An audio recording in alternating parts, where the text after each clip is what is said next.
ముఖ్యమంత్రి చంద్రబాబు నాయుడు గారి గురించి సిపిఐ నేత రామకృష్ణ గారి తాజా కామెంట్ ఏంటి? చంద్రబాబు నాయుడు గారు ప్రతిపక్షంలో ఉంటే ఒక రూపం చూపెడతారు, అధికార పక్షంలో ఉంటే మరో రూపం చూపెడతారు. అంటే అది ప్రతిపక్షంలో ఉన్నప్పుడు ఒక రకంగా, అధికార పక్షంలో ఉన్నప్పుడు మరో రకంగా ప్రవర్తిస్తూ ఉంటారు. చంద్రబాబు నాయుడు గారు ప్రతిసారి ప్రజా వ్యతిరేక నిర్ణయాలే తీసుకుంటూ వెళ్తూ ఉన్నారు అన్నది కమ్యూనిస్టు పార్టీ నాయకుల తాజాగా వరుసపెట్టి విమర్శలు. అంతెందుకు సిపిఐ తాజా స్టేట్ కార్యదర్శి ఈశ్వరయ్య గారు కూడా వీళ్ళ కుర్చీలు ఒకటి తీసి పెట్టేసి అన్నీ ప్రైవేట్కి ఇద్దామని చెప్పి నిర్ణయం తీసేసుకున్నారు. ఆ ముఖ్యమంత్రి సీట్ కానీ ప్రైవేట్కి ఇచ్చేయండి సరిపోతుంది అన్నారు. అండ్ ఈ ప్రైవేట్కి సంబంధించిన విషయమే కాదు, చట్టాల విషయంలో అయినా, ప్రజాస్వామ్యం విషయంలో అయినా, రాజ్యాంగంలో అయినా చంద్రబాబు నాయుడు గారు ప్రతిపక్షంలో ఉన్నప్పుడు ఒకలా, అధికార పక్షంలో ఉన్నప్పుడు మరోలా పూర్తిగా డబల్ యాక్షన్లా ఉంటూ ఉన్నారు అన్నది కమ్యూనిస్టు పార్టీ నాయకులనే కాదు, మనం ఏ విషయాన్ని గమనించినా కూడా అది చాలా స్పష్టంగానే అర్థమవుతుంది. ప్రతిపక్షంలో ఉన్నప్పుడేమో ప్రజాస్వామ్యం గురించి చాలా గొప్పగా చెబుతారు, ప్రశ్నించడం గురించి, ప్రజాస్వామ్యం గురించి.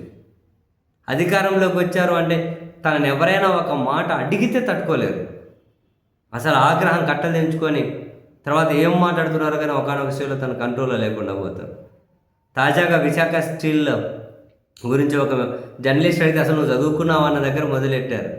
కాళ్ళు చాంచుకొని కూర్చుంటే జీతాలు ఇస్తారా, తెల్లైనగా తయారయ్యారు, మిగతా లాభాలు ఉన్నాడు, వీళ్ళదెందుకు నష్టాల్లో ఉంటాయి, పక్కన ప్రైవేట్ వస్తాయి అవి చూడండి, ఏమి ఇంటికి వచ్చి చెబుతారా ప్రైవేటైజేషన్. అసలు ఎంత ఫ్రస్ట్రేషన్ చూపెట్టారు అంటే, మరి జనానికి ఇవన్నీ అర్థం కావా, లేకుంటే అర్థం చేసుకోలేరా, జనానికి గుర్తుపెట్టుకోవడం అలవాటు ఉండదు అనే ధైర్యమా, కారణం ఏంటో తెలియదు.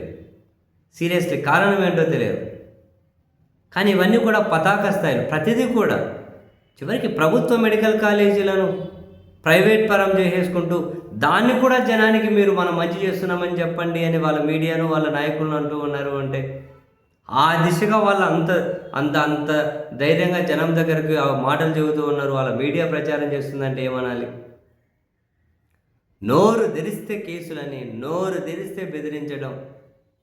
అధికారంలో ఉన్నప్పుడు మాత్రం ఏ విమర్శలైనా, రాష్ట్రం 14 లక్షల కోట్లు అప్పు చేసిందన్న దగ్గర నుంచి అయినా, ఈ ముఖ్యమంత్రి గాల్లోనే పోతాడు అన్న ఆ రాక్షసత్వం అన్న, ఆంధ్రప్రదేశ్ అప్పుల్లో కూరుకుపోయింది, ఎవరో వీళ్ళకి అప్పులు ఇవ్వకూడదని చెప్పి లేఖలు రాసిన, రాష్ట్రపతికి ఆర్థిక ఎమర్జెన్సీ విధించాలి అని చెప్పి లేఖలు రాసిన, ఎన్ని అసలు అదుపు లేకుండా అబద్ధాలు దుష్ప్రచారం చేసినప్పుడు ఎవరు ఏమనకూడదు. ఎందుకంటే అది ప్రజాస్వామ్యం, స్వాగతించాలి, పర్వాలేదు.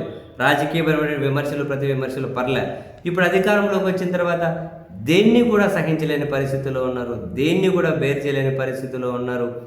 ఒకటా రెండా ప్రతి విషయంలోనూ నోరేసుకొని పడిపోయి ఇదంతా మంచిదా, తాత్కాలికంగా చంద్రబాబు గారికో, తాత్కాలికంగా వాళ్ళ పార్టీ వాళ్ళకో మంచిది అనుకుంటే సరిపోతుందా? ఓవరాల్గా రాష్ట్రానికి భవిష్యత్తులైనా మంచి జరిగే నిర్ణయాలు వద్దా, ప్రజాస్వామ్యాన్ని బలోపేతం చేసే నిర్ణయాలు వద్దా? హిందూ ప్రభుత్వ వైఎస్ఆర్ కాంగ్రెస్ పార్టీ మీద అంత దాడి జరిగితే ఉల్టా మళ్ళీ వైసీపీ నాయకుల మీదే కేసులు పెట్టారట. దాడి చేసిన వాళ్ళ మీద కదా పెట్టాలి. ఒక అంశం అని కాదు, ఒక విషయం అని కాదు, ప్రతి దగ్గర కూడా నిజంగానే అధికారంలో ఉన్న వాళ్ళ ప్రవర్తన అయితే చాలామందికి నచ్చడం లేదు. బహుశా ఎన్నికలు సమీపించే కొద్దీ ఏ అంశాల మీద వీళ్ళు మళ్ళీ ప్రజలను కన్విన్స్ చేస్తారో ఇంట్రెస్టింగ్, వెయిట్ చేయాల్సిందే.